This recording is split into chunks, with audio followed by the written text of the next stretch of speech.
सबसे बड़ी जरूरत है रऊफ कि फौज जुडिशरी के मामले में 2 कदम पीछे जाए।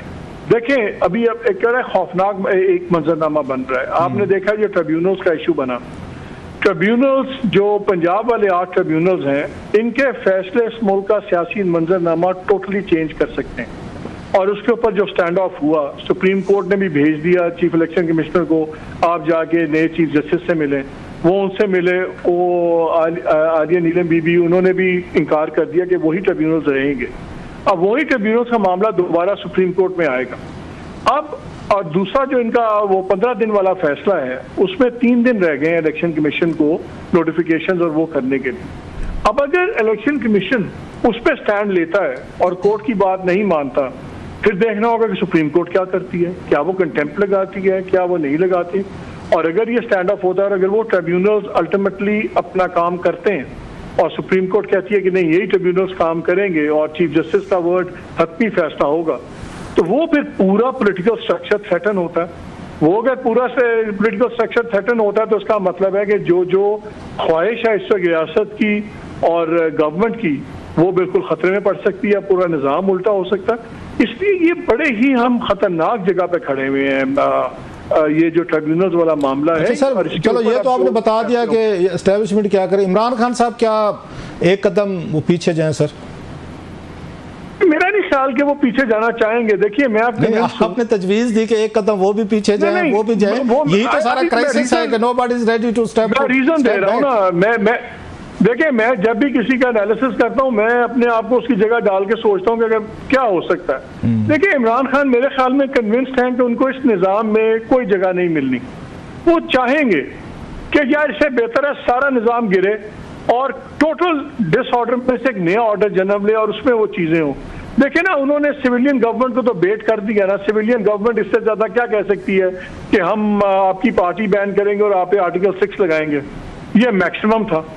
अब वो चाहते हैं कि फौज का और जो ये है क्लैश इस वक्त जुडिशरी का इस हद पे चला जाए कि फिर फौज को अपनी पावर यूज करनी पड़े। और वो पावर क्या होती है? वो तो फिर एक्स्ट्रा कॉन्स्टिट्यूशनल होती है ना। सो पूरा निज़ाम गिरता है। उनको इस निज़ाम में अपनी कोई जगह नजर नहीं आ रही। और आप ये देख लीजिए कि पिछले 2 महीने में क्या कोई ऐसा कदम गवर्नमेंट ने या किसी ने उठाया कि जो जरा टेम्परेचर नीचे करे? नहीं करे। आपने पार्टी से क्रेडिट सील कर दिया, आप बंदे गिरफ्तार कर दिए, रोज नए मुकदमे बन रहे हैं। अब जो ये फ्राइडे को जुलूस निकलेंगे, ये बड़ा इंपॉर्टेंट इवेंट होगा। इसमें लॉयर्स भी होंगे, सब कुछ होंगे। उसमें देखते हैं पंजाब गवर्नमेंट कितना स्ट्रॉन्ग हैंडेडली इसको डील करती है, उसके नतीजे में क्या होता है। सो हर दिन टेम्परेचर बढ़ रहा है, कम नहीं हो रहा। और देखिए जो जेल में बैठा हुआ है वो क्या कह सकता है? वो तो कहता है आज ही मेरे से बात करो। जिनसे वो कहता है वो बात करने पे तैयार नहीं है। मेरा ख्याल है अगर हालात ने थोड़ा सा ultimate point of no return से पीछे जाना है, वो तभी जाएगा कि पहली स्टेज पे फौज की और जुडिशरी की जो टिफ है इसमें कमी आए। अगर ये कमी नहीं आती, यकीन मानिए इस वक्त तीन पावर सेंटर्स रेलिवेंट हैं। एक इमरान है, एक फौज की टॉप क़यादत है और तीसरी सुप्रीम कोर्ट है। मैंने चीफ जस्टिस का नाम इसलिए नहीं लिया कि 8-5 के फैसले मतलब हुकूमत को सर, मतलब इसमें से शहबाज शरीफ साहब राइट ऑफ हो गए, कैबिनेट हो गई, पार्लियामेंट होगी, वो कहीं मैटर नहीं करते। जो लोगों की जैसी तैसी है, 2 नंबर है, 10 नंबर है, जेन्युइन है, व्हाटएवर जो भी है, रिप्रेजेंटेशन तो है।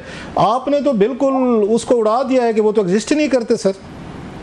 बिकॉज उनके पास अगर उनका काउंटरिंग वजन होता तो सारा बोझ तो फिर अस्करी की आदत पे ना पड़ता ना। इन्होंने तो आउटसोर्स कर दिया। इनको पता है कि इनसे नहीं इमरान खान। मतलब ये कि मैं सॉरी आपकी बात कर, मतलब ये कि शहबाज शरीफ साहब जो है ना, वो इतने इफेक्टिव प्राइम मिनिस्टर साबित नहीं हो जो सारे लोग कहते थे कि शहबाज शरीफ साहब आएंगे और चीज़ें ठीक कर लेंगे। स्ट्रिक्ट एडमिनिस्ट्रेटर, स्ट्रिक्ट फैसले लेने की उनमें कैपेसिटी नहीं है। और वो कहते मियाँ नवाज शरीफ साहब जैसे चाहते थे उसमें थे, टक्कर मार देते थे मियाँ साहब। तो ये टक्कर, अब आप जैसा बंदा जो है जो इतना करीब से सबको जानते, वो कहते हैं एग्जिस्ट नहीं करती हुकूमत। तो ये तो फिर शहबाज शरीफ साहब की हुकूमत की फेलियर है कि वो चीज़ों को कंट्रोल नहीं कर पा रहे, कि आप भी उनको किसी उस स्कीम ऑफ थिंग्स में नहीं समझते कि ये कोई डिसीजन मेकर है, कोई हुकूमत है, कोई एग्जेक्टिव है, कोई बॉस है। तो मतलब शहबाज शरीफ साहब नाकाम हुए हैं फिर।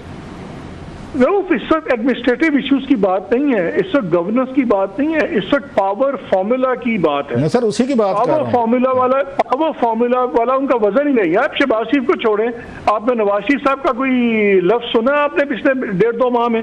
कहीं खामोशी के सिवा। कल मरियम नवाज साहिबा ने तो बहुत बोली है सर, मरियम नवाज साहिबा तो बहुत सख्त बोली है 2-3 दिन पहले। वो क्यों बोली है? वो इसलिए बोली है कि 8-5 के फैसले का फिक्र नहीं है किसी को। 8-5 के फैसले से क्या हो गया, चले और मेंबर आ जाएंगे, वो और शोर डाल लें पीके के, उससे पावर इक्वेशन डिस्टर्ब नहीं होती। पावर डिस्टर्ब होती है ट्रिब्यूनल्स अगर ये चले और ट्रिब्यूनल्स ने अगर फैसले किए तो इन सब की सीटों का नहीं पता आपको कि फ्यूचर में क्या होगा, मियाँ साहब की सीट का क्या होगा, मरियम का क्या होगा, बाकियों का क्या होगा। उनको फिक्र ये है कि सुप्रीम कोर्ट ने अगर ट्रिब्यूनल्स वाला फैसला इम्पोज कर दिया और इलेक्शन कमीशन जो भी रेजिस्ट कर रहा है, और अगर उसको उन्होंने इलेक्शन कमीशन को भी रगड़ दिया, तो फिर क्या होगा? पूरी पावर स्ट्रक्चर चेंज हो जाती है रऊफ। इस वक्त पूरा पावर स्ट्रक्चर को जो थ्रेट है वो इमरान खान से नहीं है, वो किसी और से नहीं है, वो उनको इन 9 ट्रिब्यूनल से है। इस्लामाबाद वाला ट्रिब्यूनल तारिक जहांगीरी साहब का, उस पर इनकी 3 सीटें इस्लामाबाद की, लाहौर की सारी सीटें, पंजाब जो असल पावर बेस है वहाँ की सारी सीटों का फैसला करना है उन ट्रिब्यूनल्स ने।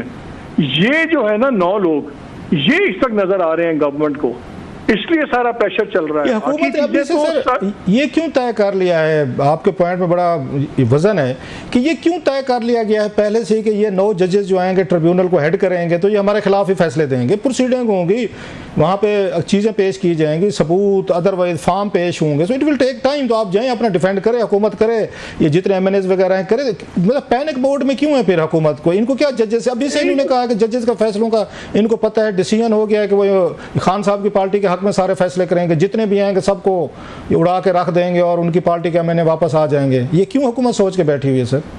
एक तो जो आप ये साउथ पंजाब वाली अपनी मासूमियत दिखाते हैं ना, मेरा दिल एकदम नरम पड़ जाता है, मुझे आंसू आ जाते हैं मेरी आंखों में। इतने आप मासूम हैं। आप भी देखे कि तक फिजा क्या चली हुई। सनम जावेद का केस कितना हाई प्रोफाइल केस था, सेलिब्रेटेड केस था ना, रोजाना इससे बातें होती थी। यार ड्यूटी जज ने बरी कर दिया। ड्यूटी जज के पास तो अगर तारीख डालता तो एक्सेप्टेड नॉर्म है कि ड्यूटी जज तारीख डाल देते हैं, हाँ जी जो केस है वो है। जब ड्यूटी जज आपके फैसले करने शुरू हो जाए आपके खिलाफ, जब ATC के 3 जजेस पूरी शिकायतें करनी शुरू हो जाएं, जब हाई कोर्ट्स आपके खिलाफ खड़ी हो जाएं, उस वक्त फिर आप कहते हैं कि इन जजों से क्यों डर रहे हैं? ये जो 8 जजेस लगे हुए हैं रऊफ, ये बड़े पावरफुल जजेस लगाए गए हैं। ये मैं किसी से हाई कोर्ट के कुछ लोगों से बात कर रहा था जो बहुत ज़्यादा कनेक्टेड है, who know the judicial scene। उन्होंने कहा जी हर जज जो है ना 4-4, 5-5 जजेस के ग्रुप वाला जज है, ये कमज़ोर जज नहीं है, सो आप इनको लाइटली ना लें। इसलिए अगर ये चीज़ बाकी लोगों को पता तो गवर्नमेंट को भी पता है। दीज 8 जजेस आर वेरी स्ट्रॉन्ग जजेस। और जो फिजा बनी हुई है इस वक्त तो हवा, क्योंकि कॉन्सेंट्रेशन है, तो इस वक्त तो वो जो फॉर्मूला अंग्रेजी में होता है, an enemy is my friend, तो वो फैसला जब सुनाते हैं वो मैसेजिंग करते हैं कहीं और फैसले का बेनिफिशियरी हो जाता है PTI।